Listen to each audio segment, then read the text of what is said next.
Prince Harry's new Netflix documentary, Heart of Invictus, has been released today, and the documentary follows 6 athletes competing in the 2022 Invictus Games. Shall we have a little look at the trailer?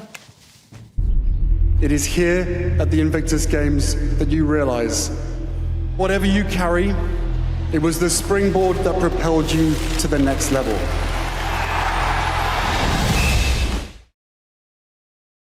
Yes, but Prince Harry also couldn't resist a little pop at the royal family during this documentary on Netflix. And here to discuss all of this is royal correspondent Michael Cole. Michael, thank you very, very much. Bit of a kind of Prince Harry summed up in a nutshell here, really. Capable of really good stuff, very worthy things like the Invictus Games, and in some ways keeping the spotlight off himself. This documentary following around several athletes, but then also not being able to miss an opportunity to stick it to the royal family over not doing enough to protect his mental health. What do you make of all of this? Well, you know, on your programme, you always want to be fair, and you've said it. Invictus Games is a brilliant concept. It needed to be done, and he did it back in 2014. That's when he founded the Invictus Games. That was BM, of course, before Meghan. That's when he was a happy fellow, the happy prince, always clowning around on the running track with people like Usain Bolt and others, and generally speaking, doing what a royal prince should do. Now, of course, he's stripped of his titles, his ranks, his patronages, and he's still heading up the games, and he will be, as you've intimated, in Dusseldorf on the 9th of September for this 8-day games. It's a great shame because the story of the 6 athletes featured are worth featuring. They are good people. They're doing brilliant things. They've come through difficulties.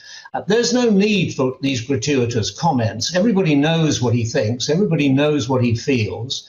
And I'm quite sure he will be making that very clear. And of course, if he doesn't, his wife is joining him in Dusseldorf. She's not coming to Britain beforehand when he's doing a thing with Wellchild, another brilliant enterprise that he entered into before he got married.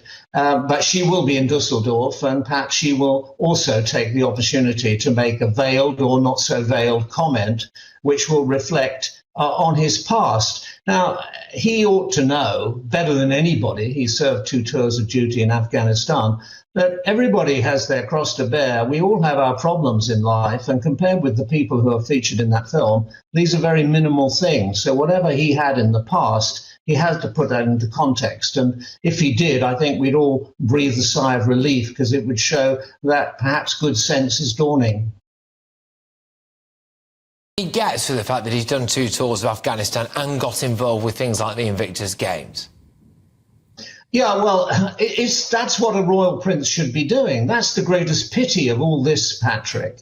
These are the things that he should be doing, and the royal family needs people like him. They're running a little bit low on talent at the moment, and he could be fulfilling a very useful role within the royal family, within the ranks of the military. He's made for the job. He served the time. He served with distinction. He did what he should. He used to trade over the house where I'm sitting to you now in his helicopter, Apache, before going out to Afghanistan. Nobody would deny him any of that. But certainly the things that have happened since are deplorable and completely egregious and unnecessary.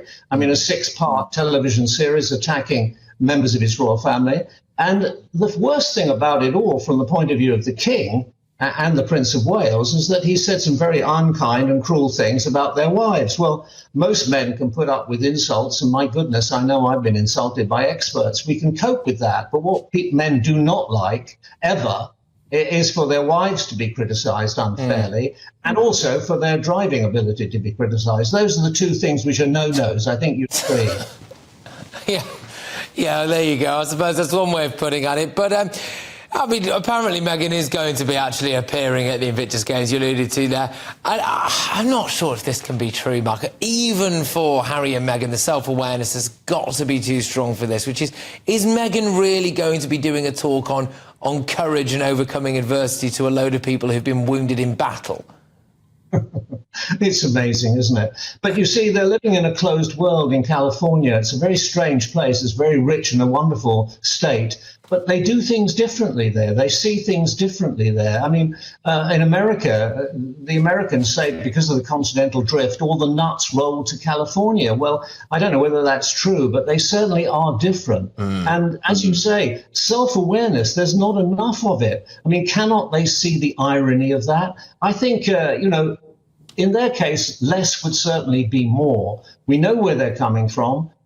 We know what they believe. We know what they think. I mean, a little less foot on the gas pedal would be welcomed by everyone. There are stories that the prince may swing through Britain on the way back after this 8-day athletics and games meeting and see his father. I think that the likelihood of that is between slim and none. As Muhammad Ali said on one occasion, no chance at the moment. And I don't think it'll be a long time, another blue moon, which of course we're having tonight, at least another few blue moons before his brother William ever forgives him, if indeed he can ever find it to forgive him. I mean, a prodigal son is always welcome home, but a great deal of abject apology is going to be required before those fences can be properly mended. Indeed, Michael, thank you very much, as ever. Michael Kolb, our royal correspondent, reacting to the Invictus Games documentary, which is now available on Netflix, and also, as well, Harry's comments in that, quite barbed comments about the royal family not being there for him to help him with his mental health in the wake of his return from Afghanistan and, of course, his mother's death.